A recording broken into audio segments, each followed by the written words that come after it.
TLC Riding Academy is a nonprofit riding program for children and adults with disabilities. And what we try to do is teach our participants how to ride. We try to also teach them some groundwork. They do have volunteers that are here to help them.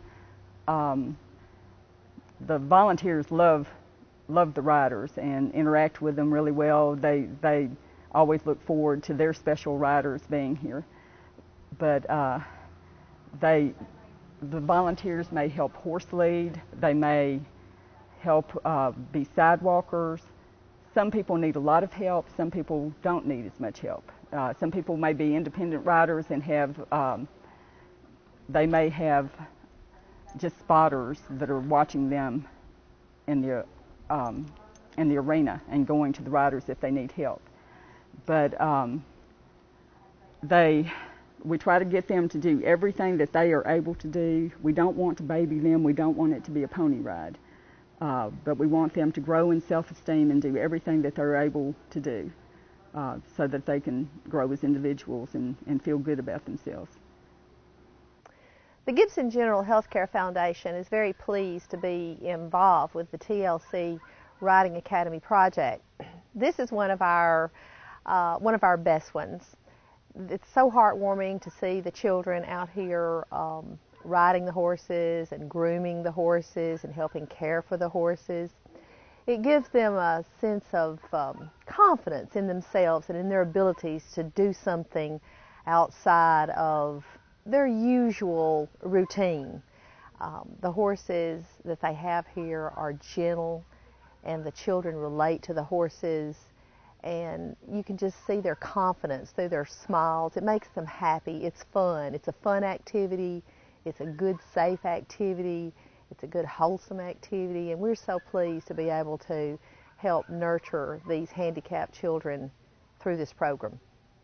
For instance, the foundation helped us buy the lift that we have for our riders. If we have riders that are in wheelchairs or just don't have the strength to be able to mount by themselves, I physically can't.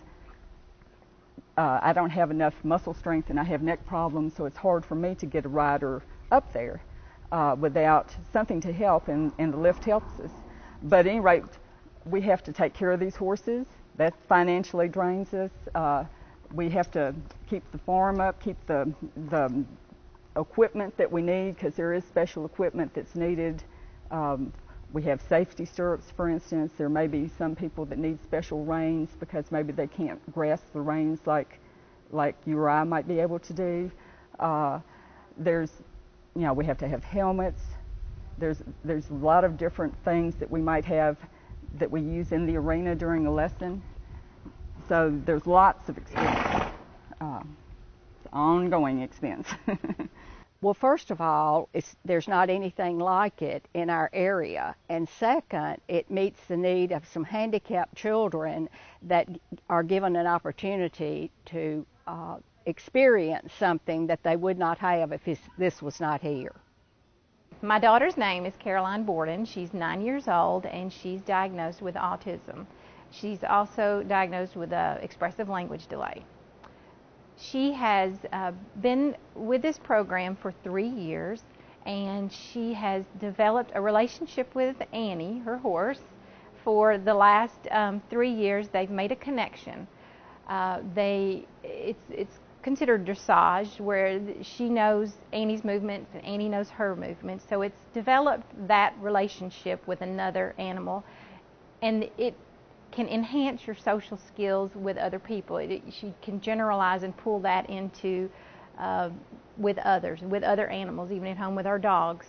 The program has enhanced her confidence. It's like winning a trophy in soccer. Her confidence is gained because she can steer her horse. She can complete an activity. I feel like it's brought Caroline into a more typical world, which is so hard for kids with autism or with a similar diagnosis. It's just, she feels more connected. they seem like they don't have feelings because of the wall that they seem to portray, but she interacts. Her social skills have developed so much. Her verbal skills are developing. It's making her a typical person, which is something that I'm not sure if they want, because she hasn't been able to tell me, but it's something that gives her confidence. My son is Scott Bailey. He's 37. He is a rather high-functioning adult autistic. We just recently moved here from Florida. We were involved in a therapeutic writing program in Florida, and we're very pleased to pick up this one. Typically, autistics show no emotion, little affection. It's just something that's missing from their personality, and it's who they are. And those of us who raise autistics understand that. However, it has to do with the horse, the program. I think a lot the movement.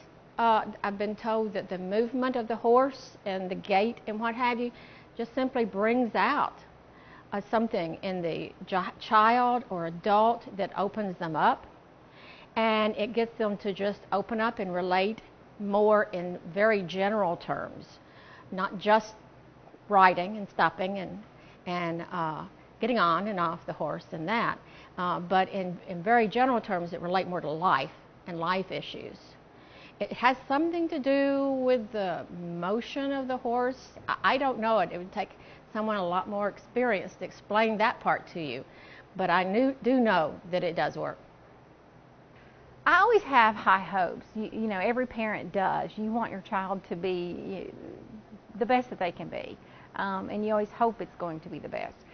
When you do get a diagnosis, you get deflated and you get overwhelmed, not knowing what is going to happen. Is she ever going to hold down a job? Is she ever going to do more than just climb? She's a climber.